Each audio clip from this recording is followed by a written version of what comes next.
chers amis, je vous salue dans le nom de notre Seigneur Jésus-Christ. Nous sommes dans notre plateforme Jésus-Christ te cherche, toujours en train de donner les échos de l'Évangile. Nous continuons dans notre 5e numéro à parler de la paix. Et le thème de ce 5e numéro, c'est « Si tu connaissais les choses qui appartiennent à ta paix ». Si tu connaissais les choses qui appartiennent à ta paix. La paix. Qui dirait ne pas avoir besoin de paix? Les Nations Unies cherchent la paix, organisent des missions de maintien et de promotion de la paix. Les pays du monde organisent des sommets et des conférences régionales, sous-régionales, pour pouvoir aboutir à la paix. Le gouvernement organise des unités spéciales de l'armée et de la police pour lutter contre la montée des groupes terroristes qui tuent la paix sociale. Et beaucoup de moyens, beaucoup d'argent sont dépensés sans aboutir vraiment à la véritable paix. Dans les familles, dans les ménages, les mariés lisent toutes sortes d'ouvrages, de livres, pour pouvoir aboutir à la paix. Les hommes et les femmes, stressés par leur existence, se réfugient dans l'alcool, dans la drogue, espérant avoir la paix. En oubliant un moment les soucis de la vie, les jeunes gens se livrent à tant de distractions malsaines pour oublier la méchanceté du monde. Les personnes vivant dans les familles déchirées par les querelles de partage de biens veulent avoir finalement la paix. Et comme la ville de Jérusalem, les villes dominées par les étrangers veulent elles aussi avoir la paix. Les villages et les familles durement éprouvées par les sacrifices rituels et les effets de l'occultisme veulent avoir la paix dans des rites mystiques. Mais cette paix est-elle durable, véritable, joyeuse? La Bible nous rapporte qu'Israël, peuple de Dieu, choisi par Dieu, a marché avec Dieu tout au long de son histoire. Mais souvent, il s'écartait de la voie de Dieu et il en récoltait des souffrances multiples et un manque de paix profond. Israël pouvait alors dire « J'écouterai ce que dit Dieu, l'Éternel, car il parle de paix à son peuple et à ses fidèles, pourvu qu'il ne retombe pas dans la folie. » Psaume 58, Psaume 85, le verset 9. Et en tant que pays, Jérusalem était une ville importante d'Israël. Sa capitale était dominée à l'époque par les Romains, qui les soumettaient à beaucoup de contraintes. Ils étaient fatigués et attendaient la délivrance.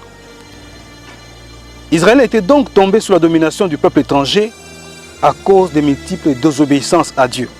Mais Dieu, dans sa miséricorde, avait annoncé par les prophètes qu'il enverrait à Israël, à la ville de Jérusalem, un Messie, le Sauveur, donc pour lui donner la paix.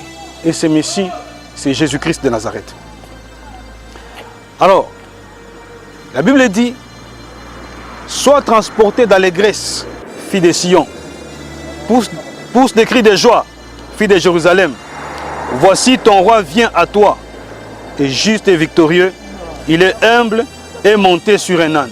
Zacharie chapitre 9, verset 9. Et comme la parole de Dieu est la seule vérité de toujours, effectivement Jésus-Christ était venu et avait pris un âne et partait pour entrer dans la ville de Jérusalem, afin d'apporter la paix à cette ville. Mais est-ce que Jérusalem, qui souffrait tant, avait sincèrement besoin du Messie pour avoir la paix? La Bible dit, quand on lit dans le livre de Luc chapitre 19, le verset 41 à 44, la Bible dit, comme il approchait de la ville de Jérusalem, Jésus, en la voyant, pleura sur elle et dit, Jérusalem, Jérusalem, si toi aussi au moins, en ces jours qui t'est donné, Tu connaissais les choses qui appartiennent à ta paix. Mais maintenant, elles sont cachées à tes yeux parce que tu n'as pas connu le temps où tu as été visité. Jérusalem, Jérusalem, si toi aussi, au moins, en ces jours qui t'est donné, tu connaissais les choses qui appartiennent à ta paix. Maintenant, elles sont cachées à tes yeux puisque tu n'as pas connu le temps où tu as été visité. Terrible jugement que le Seigneur Jésus prononce sur Jérusalem. Cette ville avait refusé la paix que Dieu lui offrait et lui avait offerte par Jésus-Christ. C'est pourquoi des troubles plus graves allaient s'abattre sur elle. Et 70 ans après, elle fut détruite. Les enfants, les femmes égorgées, les hommes tués et beaucoup d'autres dispersés à travers le monde. Et le temple lui-même complètement détruit. Jérusalem, qui disait chercher la paix, avait rejeté celui qui pouvait la lui donner véritablement. Pour les siècles présents et pour les siècles futurs. Jésus-Christ a dit à Jérusalem 3 choses importantes qu'il te dit aujourd'hui, toi aussi, cher auditeur, qui suis ces messages. Première chose, il a dit, si toi aussi au moins. Le terme au moins est un comparatif introduit par le Seigneur Jésus-Christ quand il parle à Jérusalem. Il dit, si toi aussi au moins. Pourquoi dit-il si toi aussi au moins? Il veut dire qu'il était devant Jérusalem.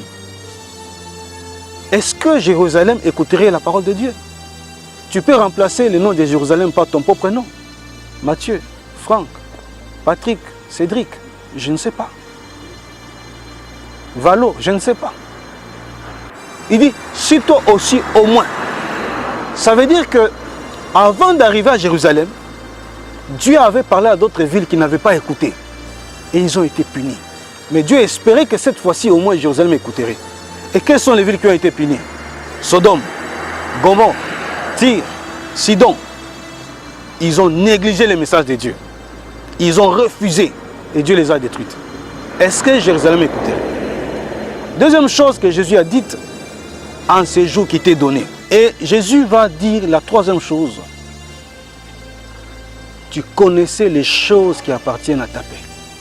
Voyez-vous, chers amis, la plus grande préoccupation de Dieu, c'est que les hommes connaissent les choses qui appartiennent à leur paix. Et ces choses-là, c'est quoi? D'abord, commençons par les choses qui ne donnent pas la paix. Il veut dire que tant que tu vis, encore aujourd'hui, sache qu'il y a des choses qui peuvent te donner, qui peuvent donner à ta vie sur la terre et à ton âme une paix éternelle et véritable. Romains chapitre 5, versets 1 à 2.